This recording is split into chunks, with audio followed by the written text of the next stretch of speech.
जैसा कि कल हमने चैप्टर 1 को डिस्कस किया था, sexual reproduction in flowering plant का पार्ट 1, जिसमें हमने बस बेसिक किया था कि फ्लावर क्या होता है, फ्लावर का पार्ट्स कितना होता है। तो एक क्विक रिकैप करेंगे कि फ्लावर जो है वो क्या है, सेक्सुअल रिप्रोडक्टिव पार्ट है किसका, एंजियोस्पर्म प्लांट का।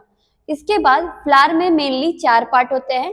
पहला है हमारा सेपल, दूसरा है पेटल, तीसरा स्टेमन और फोर्थ कार्पेल या फिर पिस्टल। यहाँ पे क्या है, जो हमें ग्रीन कलर का जो पार्ट दिख रहा है उसे हम क्या बोलते हैं, सेपल।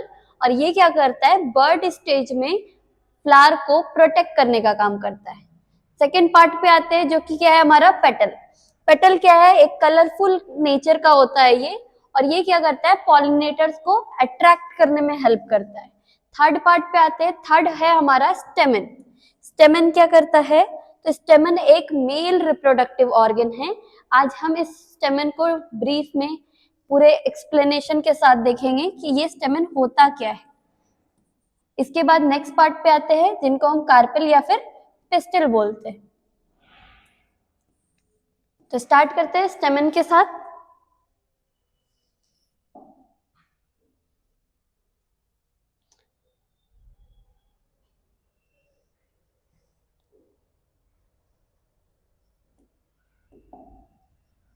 आज हम स्टार्ट करेंगे स्टेमन, the male reproductive organ of flowering plant का। ठीक है, फ्लावर का मेल रिप्रोडक्टिव पार्ट जो होता है वो कौन सा होता है, स्टेमन।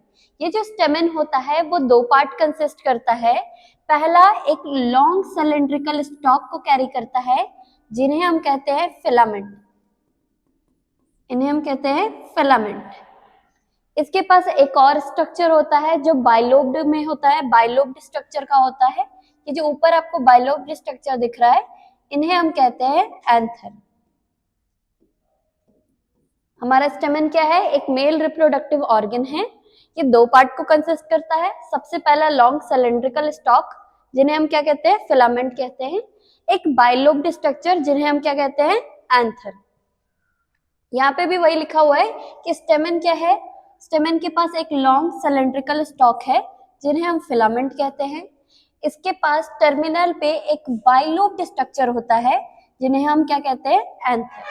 अब क्या बोला गया है कि ये जो फिलामेंट है, ये फिलामेंट का जो नीचे वाला पोर्शन है जिन्हें हम प्रॉक्सिमल एंड बोलते हैं, ये जो प्रॉक्सिमल एंड है वो जनरली या तो थैलेमस से अटैच होगा या फिर पेटल से अटैच होगा फ्लावर के अंदर।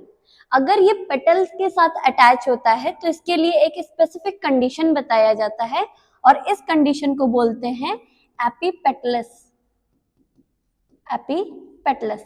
अगर ये क्या करेगा, ये जो हमारा फिलामेंट है वो पेटल से अटैच होगा तो उस कंडीशन को हम क्या बोलते हैं, एपीपेटलस कंडीशन। अब आते हैं कि स्टेमन का जो नंबर होता है या फिर लेंथ का बात करें तो ये क्या होता है, अलग अलग फ्लावर में अलग अलग टाइप का होता है, वैरायटी शो करता है। यहाँ पे भी वही लिखा है, the number and the length of stamen are variable in flower of different species. अलग अलग फ्लावर में जो लेंथ होता है हमारे स्टेमन का, या फिर बोल सकते हैं नंबर जो होता है स्टेमन का, वो वेरी करते रहता है। आगे जब बढ़ते हैं, यहाँ पे बताया गया है कि अगर मान लेते हैं कि किसी एंथर को हम क्या करते हैं, ट्रांसवर्सली काटते हैं। यहाँ पे भी यही दिया हुआ है कि अगर एक टिपिकल एंजियोस्पर्म के एंथर को अगर काट के देखा जाए तो पहले नॉर्मली क्या है, एंथर कैसा है, एक बाइलोब्ड स्ट्रक्चर है। इसके ऊपर क्या है, 2 लोब है, ये एक लोब और ये दूसरा लोब। फिर क्या बोला कि अगर इसको काट के देखा गया तो क्या है, हर लोब के पास ईच लोब हैव 2 थीका। हर लोब के पास क्या है, 2 थीका है, 2 चैम्बर्स है। जैसे कि यहाँ पे दिख रहा है, ये हमारा एक लोब है और ये बगल वाला दूसरा लोब है। हर लोब में हमें 2 थीका दिख रहा है, 2 टाइप का चैम्बर दिख रहा है। एक चैम्बर हमारा ये और दूसरा चैम्बर ये जो चैम्बर्स बना रहे हैं उन्हें ही हम क्या कहते हैं, थीका कहते हैं। They are dithecous. इस वर्ड का मतलब क्या है, डाइथीकस। एक लोब है हमारा, यहाँ पे हमारे पास एंथर में 2 लोब होता है। अगर हम एक लोब को देखें तो इसके पास 2 थीका प्रेजेंट है, 2 थीका प्रेजेंट, जिसके कारण एक वर्ड इनको दिया गया है, दे आर डाइथीकस। ये कैसे होते हैं, डाइथीकस होते हैं। इसके बाद बोला है often a longitudinal groove run lengthwise separating the theca. एक क्या है, लॉन्गिट्यूडनल ग्रूव दिख रहा होगा आपको, यहाँ पे क्या है, एक लॉन्गिट्यूडनल ग्रूव दिख रहा है जो क्या कर रहा है, दोनों ही लोब को क्या कर रहा है, सेपरेट कर रहा है। इसके बाद आगे आते हैं, in the transfer section of anther, अगर एंथर को काट के देखा गया, ट्रांसफर सेक्शन करके देखा गया, तो एंथर का जो नेचर था बाइलोब नेचर था। अब ये एंथर क्या कर रहा है, एक डिफरेंट स्ट्रक्चर को दिखा रहा है। ट्रांसफर सेक्शन ऑफ एंथर में जो स्ट्रक्चर होगा वो कैसा होगा, बहुत ही ज्यादा डिफरेंट होगा बाइलोब से। कैसा स्ट्रक्चर होगा, तो एंथर इज फोर साइडेड। जैसे ही हम इसको ऊपर से काट के देख रहे हैं तो सामने से कैसा दिख रहा है, ये हमको फोर साइडेड दिख रहा है।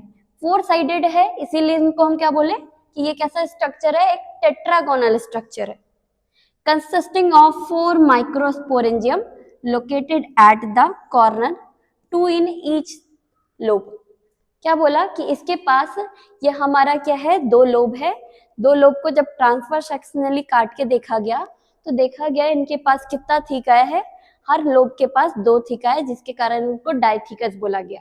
अब बोला जा रहा है कि ये जो डाइथीकस कंडीशन है, हर एक थीका में एक माइक्रोस्पोरेंजियम प्रेजेंट है। क्या प्रेजेंट है, एक माइक्रोस्पोरेंजियम। ये जो आपको दिख रहा है ये क्या है, माइक्रोस्पोरेंजियम। तो हर थीका में कितना माइक्रोस्पोरेंजियम है, एक। तो सारे माइक्रोस्पोरेंजियम में अगर सारे थीका का बात किया जाए, दो लोब का बात किया जाए, तो टोटल माइक्रोस्पोरेंजियम कितने हो गए, 4। तो हम इसको क्या बोल सकते हैं, टेट्रास्पोरेंजिएट भी बोल सकते हैं। ठीक है, द माइक्रोस्पोरेंजियम। अब ये माइक्रोस्पोरेंजियम करता क्या है, होता क्या है, इसको डिस्कस करते हैं। ये जो माइक्रोस्पोरेंजियम है वो फर्दर आगे जाके डेवलप हो जाता है पॉलन सैक में। पॉलन सैक बोलने का मतलब एक थैली जैसा, जिसके अंदर क्या डेवलप होगा, पॉलन ग्रेन का फॉर्मेशन होगा और उसका डेवलपमेंट होगा। The microsporangium develop further and become pollen sac. ये जो माइक्रोस्पोरेंजियम था वो डेवलप हो गया है और क्या बना रहा है, पॉलन सैक बना रहा है। आगे बढ़ते हैं, आगे बताया गया है किसके बारे में, स्ट्रक्चर ऑफ माइक्रोस्पोरेंजियम के बारे में। अब हम क्या डिस्कस कर रहे हैं, स्ट्रक्चर ऑफ माइक्रोस्पोरेंजियम। अभी हमने बात किया कि माइक्रोस्पोरेंजियम डेवलप होके पॉलन सैक बनाता है, लेकिन ये माइक्रोस्पोरेंजियम होता क्या है, इसका स्ट्रक्चर कैसा होता है, अभी देखेंगे। क्या बोला कि in a transfer section of a typical microsporangium, अगर एक ट्रांसफर सेक्शन करके देखा जाए एक टिपिकल माइक्रोस्पोरेंजियम को, तो वो कैसा दिखेगा, सर्कुलर दिखता है। बाहर से कैसा दिखेगा, सर्कुलर इन आउटलाइन, जो क्या करता है, 4 वॉल से घिरा हुआ होता है। ये कितने वॉल से घिरा हुआ है, 4 वॉल से। सबसे पहला वॉल या फिर बोल सकते हैं आउटर वॉल जो होता है उन्हें हम क्या कहते हैं, एपिडर्मिस। दूसरा नेक्स्ट वॉल जो होता है वो किसका होता है, एंडोथीशियम का। थर्ड वॉल का अगर बात करें तो वो कौन सा होता है हमारा, मिडिल लेयर। फोर्थ वॉल का बात करें तो ये क्या है हमारा, tapetum. The outer 3 wall layer, जो आउटर का 3 लेयर है वो फंक्शन क्या करता है, क्या काम करता है, तो ये 2 काम करता है। पहला प्रोटेक्शन का काम करता है, ये हमारे पॉलन ग्रेन को डेवलप होने में क्या करता है, एक प्रोटेक्शन प्रोवाइड करता है हमारे पॉलन ग्रेन को। दूसरा बोला help in dehiscence of anther, anther को फटना होगा, मैच्योरिटी के बाद जब एंथर फटता है तो उसको भी कौन हेल्प करता है, तो ये 3 लेयर, एपिडर्मिस, एंडोथीशियम और मिडिल लेयर। लास्ट लेयर का बात करते हैं, लास्ट लेयर कौन सा है हमारा, द इनर मोस्ट लेयर, जिनको हम क्या बोलते हैं, टैप्टम बोलते हैं। टैप्टम क्या है, it nourish the developing pollen grain. ये क्या करता है, डेवलपिंग पॉलन ग्रेन को, जो अंदर पॉलन ग्रेन बन रहा है पॉलन सैक के अंदर, उनको नरिशमेंट प्रोवाइड करता है, उनको फूड प्रोवाइड करता है। तो क्या है, टैप्टम का फंक्शन क्या हो गया कि ये नरिशमेंट प्रोवाइड करता है किसको, पॉलन ग्रेन को। अगर जैक बोर्ड के हिसाब से देखा जाए तो ये क्या है हमारा, PYQ है, रिपीटेड PYQ है कि स्ट्रक्चर ऑफ माइक्रोस्पोरेंजियम क्या होता है। ये 5 मार्क्स का क्वेश्चन आता है विथ डायग्राम एक्सप्लेनेशन। अभी हम डायग्राम भी देखेंगे। पहले क्या है कि जब हम ट्रांसफर सेक्शन देखते हैं एंथर का, तो ये माइक्रोस्पोरेंजियम का, तो ये बाहर से कैसा दिखता है, सर्कुलर दिखता है। इसके पास 4 वॉल होता है, एपिडर्मिस, एंडोथीशियम, मिडिल लेयर और टेप्टम। बाहर का जो 3 लेयर है मींस एपिडर्मिस, एंडोथीशियम और मिडिल लेयर, ये तीनों क्या काम करता है, साथ में एक काम करता है प्रोटेक्शन का प्लस डेhiscence ऑफ एंथर का। लास्ट का बात करें टेप्टम का, तो ये क्या करता है, नरिशमेंट प्रोवाइड करता है किसको, डेवलपिंग पॉलन ग्रेन को। इसके अलावा भी टेप्टम के बारे में कुछ पॉइंट बताया गया है कि जैसे सेल ऑफ द टेप्टम जो है, cell of the tapetum possess dense cytoplasm. जैसा कि हमको पता है कि ये नरिशमेंट प्रोवाइड करता है, तो इसके अंदर क्या होगा, रिजर्व फूड मटेरियल होगा, जिसके कारण क्या होगा, इसका जो साइटोप्लाज्म है वो कैसा हो जाता है, डेंस हो जाता है। कैसा होता है, डेंस होता है। जनरली इसके पास क्या होता है, मोर देन 1 न्यूक्लियस होता है। क्या होता है, मोर देन 1 न्यूक्लियस, एक से ज्यादा न्यूक्लियस इसके पास होता है। ठीक है, अब यहाँ पे क्या है, एक क्वेश्चन पूछा है, can you think how tapetal cell could become binucleated. क्या टेप्टम सेल जो है वो बाइन्यूक्लिएटेड कैसे हो सकता है। तो हम एक प्रोसेस पढ़ चुके हैं, जिस प्रोसेस में सिर्फ न्यूक्लियस का डिवीजन होता है। एक टाइम पे सेल क्या करता है, रुक जाता है, डिवीजन नहीं कर पाता है। उस टाइम पे क्या होगा कि जो हमारा न्यूक्लियस है वो कैसा हो जाएगा, बाइन्यूक्लिएटेड हो जाएगा। जो टेप्टल सेल है वो क्या हो जाएगा, बाइन्यूक्लिएटेड होगा। ठीक है, व्हेन द एंथर यंग, जब एंथर यंग होता है तब क्या होता है, एक group of compactly arrange homozygous cell present होता है, जिन्हें हम क्या बोलते हैं, स्पोरोजिनस टिश्यू बोलते हैं। मान लेते हैं कि ये क्या है, हमारा पॉलन सैक है, इनके अंदर एक जैसा दिखने वाला बहुत सारा सेल प्रेजेंट है। एक जैसा दिखने वाला सेम स्ट्रक्चर का क्या है, बहुत सारा सेल है, जिनको हम क्या बोलते हैं, स्पोरोजिनस टिश्यू। अगर किसी एक सेल का बात करेंगे, एक सेल का बात करेंगे तो इनका नाम क्या हो जाएगा, स्पोरोजिनस सेल। अब क्या बोला कि ये कहाँ पे प्रेजेंट होता है, सेंटर ऑफ ईच माइक्रोस्पोरेंजियम। अभी हम स्ट्रक्चर भी देखेंगे माइक्रोस्पोरेंजियम का, एनसीईआरटी में है। ये जो दिख रहा है ये क्या है, हमारा एंथर का ट्रांसफर सेक्शन है। ये ट्रांसफर सेक्शन में ये एक लोब दिख रहा है इस साइड, दूसरा लोब इस साइड, एक लॉन्गिट्यूडनल ग्रूव इनको लेंथ वाइज सेपरेट कर रहा है। हर एक थीका में, हर एक चैम्बर में क्या है, एक माइक्रोस्पोरेंजियम प्रेजेंट है। और इस माइक्रोस्पोरेंजियम के बाहर 4 लेयर है। सबसे आउटर लेयर को हम क्या बोल रहे हैं, एपिडर्मिस बोल रहे हैं। क्या बोल रहे हैं, एपिडर्मिस बोल रहे हैं। इसके जस्ट अंदर वाले लेयर को क्या बोल रहे हैं, एंडोथीशियम। थर्ड लेयर जो हमारा दिखाया गया है वो कौन सा लेयर है, हमारा मिडिल लेयर। ये हमारा कौन सा हो गया, मिडिल लेयर। और लास्ट लेयर कौन सा है, हमारा टेप्टम। जैसे कि अभी फंक्शन डिस्कस किए, एपिडर्मिस, एंडोथीशियम और मिडिल लेयर क्या काम करेगा, protection plus dehiscence of anther में हेल्प करेगा। टेप्टम नरिशमेंट प्रोवाइड करेगा किसको, डेवलपिंग पॉलन ग्रेन को। इसके बाद बोला कि ये जो माइक्रोस्पोरेंजियम हमको सर्कुलर दिख रहा है, इस माइक्रोस्पोरेंजियम के अंदर कुछ सेल्स होता है जो एक जैसा दिखता है, जिस सेल को हम क्या बोलते हैं, स्पोरोजिनस टिश्यू। और इसके एक सेल को क्या बोलेंगे, स्पोरोजिनस सेल। यहाँ पे इसका व्यू दिखाया गया है कि ये एंडोथीशियम है हमारे पास, फिर मिडिल लेयर दिया हुआ है, ये ऊपर वाला हमारा एपिडर्मिस हो गया, ये हमारा टेप्टम हो गया।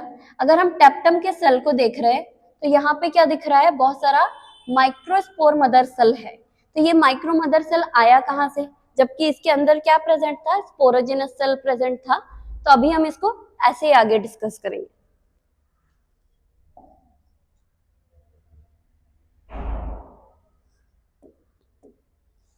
ये जो हमारे पास क्या है, माइक्रोस्पोरेंजियम है।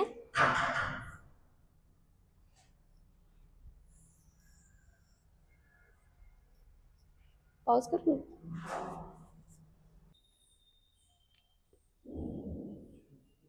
ये हमारे पास ट्रांसफर सेक्शन ऑफ एंथर है। एंथर के पास कितना लोब है, 2 लोब है। हर एक लोब के पास कितना चैम्बर है, 2 चैम्बर है, मीन्स 2 थीका है। हर एक थीका के पास एक माइक्रोस्पोरेंजियम कॉर्नर पे प्रेजेंट है। मीन्स ये कैसा स्ट्रक्चर हो गया, एक टेट्रास्पोरेंजिएट हो गया, क्योंकि इसके पास 4 माइक्रोस्पोरेंजियम है। अब क्या बता रहा है कि हर एक माइक्रोस्पोरेंजियम में ग्रुप ऑफ सेल्स प्रेजेंट होता है जिन्हें हम क्या बोलते हैं, स्पोरोजिनस टिश्यू बोलते हैं। ये जो स्पोरोजिनस टिश्यू है वो मैच्योर होते हैं और मैच्योर होके बनाते हैं पीएमसी और एमएमसी। ये जो पीएमसी और एमएमसी है, पॉलन मदर सेल और माइक्रो मदर सेल, ये माइक्रो मदर सेल क्या बनाएगा, एक माइक्रोस्पोर बनाएगा। और पीएमसी से जो माइक्रोस्पोर बनता है उस प्रोसेस को हम लोग क्या बोलते हैं, माइक्रोस्पोरोजेनेसिस। ये किसके हेल्प से बनता है, तो मियोसिस के हेल्प से बनता है। अगर हम आगे देखें इसको डिटेल में तो हमारे पास क्या है, ये हमारा क्या था, माइक्रोस्पोरेंजियम था, इसमें ग्रुप ऑफ स्पोरोजेनस सेल था। ये ग्रुप ऑफ स्पोरोजेनस सेल अब किस में कन्वर्ट हो गया है, पीएमसी और एमएमसी में। अगर हम लोग के पास हर एक पीएमसी और एमएमसी में एबिलिटी होता है कि वो माइक्रोस्पोर बनाए। अब माइक्रोस्पोर बनाने के लिए ये पीएमसी और एमएमसी क्या करते हैं, पहले ये सबसे पहले परफॉर्म करेंगे मियोसिस। क्या परफॉर्म करेंगे, मियोसिस। यहाँ पे हमको पता है कि मियोसिस 2 स्टेप्स में होता है, मियोसिस 1 और मियोसिस 2। मियोसिस 1 में क्या होगा कि हमारे पास जो एक पीएमसी या एमएमसी था उससे हमारे पास 2 सेल्स बनेंगे। यहाँ पे 2 सेल बने और हमारे पास जो पीएमसी या फिर स्पोरोजेनस सेल जो पहले था अब डेवलप होके पीएमसी और एमएमसी बनाए हैं। इसका प्लॉइडी कैसा है, तो डाइप्लॉइड है। हमको पता है मियोसिस में जो प्रोसेस होता है वहां पे एक सेल से 4 सेल बनते हैं और प्लॉइडी क्या हो जाता है, हाफ हो जाता है। तो यहाँ पे क्या हुआ, पीएमसी और एमएमसी में मियोसिस 1 हुआ, ये 2 सेल बनाया पहला स्टेज में और यहीं पे क्या हो जाता है, प्लॉइडी हाफ हो जाता है। अब ये क्या है, ये 2 सेल वापस से क्या करेंगे, मियोसिस 2 करेंगे। क्या करेंगे, मियोसिस 2। मियोसिस 2 करने पे क्या होगा, ये जो 2 सेल है उससे कितना सेल बन जाएगा, 4 सेल बन जाएगा। क्या बनेगा, 4 सेल, जिनको हम क्या बोलते हैं, माइक्रोस्पोर टेट्राड। क्या बोलते हैं, माइक्रोस्पोर टेट्राड। जैसे कि यहाँ पे क्या बना, माइक्रोस्पोर टेट्राड बना। ये जो माइक्रोस्पोर टेट्राड है ये जैसे ही मैच्योर होगा ये कैसा हो जाएगा, डिहाइड्रेट हो जाएगा। डिहाइड्रेट होने के बाद क्या होगा, सारा माइक्रोस्पोर क्या हो जाएगा, अलग अलग हो जाएगा। हम एक माइक्रोस्पोर को देखेंगे कि आगे जाके ये माइक्रोस्पोर करता क्या है, इस माइक्रोस्पोर के अंदर होता क्या है। तो ये जो एक माइक्रोस्पोर है हमारे पास, इन तीनों के साथ भी सेम प्रोसेस होगा। यहाँ पे ये जो माइक्रोस्पोर है अब इसके अंदर क्या होगा, माइटोसिस होगा। हमको पता है कि माइटोसिस कैसा डिवीजन होता है, तो इक्वेशनल डिवीजन होता है। इसमें प्लॉइडी जो सेम है वही रहता है, नंबर क्या हो जाता है, डबल हो जाता है। प्लॉइडी क्या था हमारा माइक्रोस्पोर का, तो हैप्लॉइड है, क्योंकि यहाँ मियोसिस हुआ तो मियोसिस करने पे मियोसिस 1 में प्लॉइडी हाफ हो गया था। तो यहाँ माइक्रोस्पोर टेट्राड का भी प्लॉइडी कैसा होगा, हैप्लॉइड होगा, मीन्स 23 क्रोमोसोम। यहाँ पे हमारे पास माइक्रोस्पोर है, इस माइक्रोस्पोर के अंदर क्या होगा, माइटोसिस होगा। माइटोसिस जैसे ही होगा तो माइटोसिस में हमें पता है कि ये कितना सेल बनाते हैं, 2 सेल्स बनाते हैं। यहाँ पे भी 2 सेल्स बनेंगे बट फ्रीली नहीं बनेंगे। ये 2 सेल में एक सेल क्या होगा, एक दूसरे के अंदर होगा। ये जो बड़ा वाला सेल दिख रहा है, अब ये जैसे ही 2 सेल बना इनको हम क्या बोलते हैं, पॉलन ग्रेन बोलते हैं। यहाँ हमारे पास 2 सेल बना है, एक बड़ा सेल है जिनको हम क्या बोलते हैं, वेजिटेटिव सेल बोलते हैं। और इसी वेजिटेटिव सेल के साइटोप्लाज्म में क्या प्रेजेंट है, हमारे पास दूसरा सेल है जिन्हें हम क्या बोलते हैं, जनरेटिव सेल बोलते हैं। अब क्या होता है कि 60% जो एंजियोस्पर्म प्लांट होता है उनमें क्या होता है, 60% एंजियोस्पर्म प्लांट क्या होता है कि ये 2 सेल स्टेज ही रहता है, यहाँ पे 2 सेल स्टेज ही रहेगा, ठीक है, 2 सेल स्टेज। बट जो हमारा 40% एंजियोस्पर्म है, 40% एंजियोस्पर्म, इसमें क्या होता है, हमारा 3 सेल स्टेज होता है। अब ये 3 सेल स्टेज क्या है, तो ये क्या करता है, यहीं पे क्या करता है, वापस से माइटोसिस करेगा। कौन करेगा, तो ये जो हमारा जनरेटिव सेल है यहाँ पे प्रेजेंट, ये जनरेटिव सेल वापस से क्या करेगा, माइटोसिस करेगा और 2 सेल बनाएगा। कौन सा 2 सेल बनाएगा? तो 2 मेल गैमेट बनाएगा। ये हमारा क्या है? बड़ा वाला सेल, जिन्हें हम क्या बोला? Vegetative cell. इसके अंदर अब ये माइटोसिस करके वापस से 2 सेल बनाया गया है, जिनको हम लोग क्या बोलते हैं? Male gamete. क्या बोला? Male gamete. अब यहाँ कितना सेल हो गया है? टोटल 3 सेल हो गया है, इसीलिए इसको हम क्या बोलते हैं? 3 सेल स्टेज बोलते हैं, जो कि ओनली किस में होता है? 40% एंजियोस्पर्म में होता है। ये 3 सेल स्टेज कब है? बिफोर पॉलिनेशन है। यहाँ पे क्या है? 60% एंजियोस्पर्म में क्या होता है? आफ्टर पॉलिनेशन क्या होता है? 3 सेल स्टेज आता है। बट अब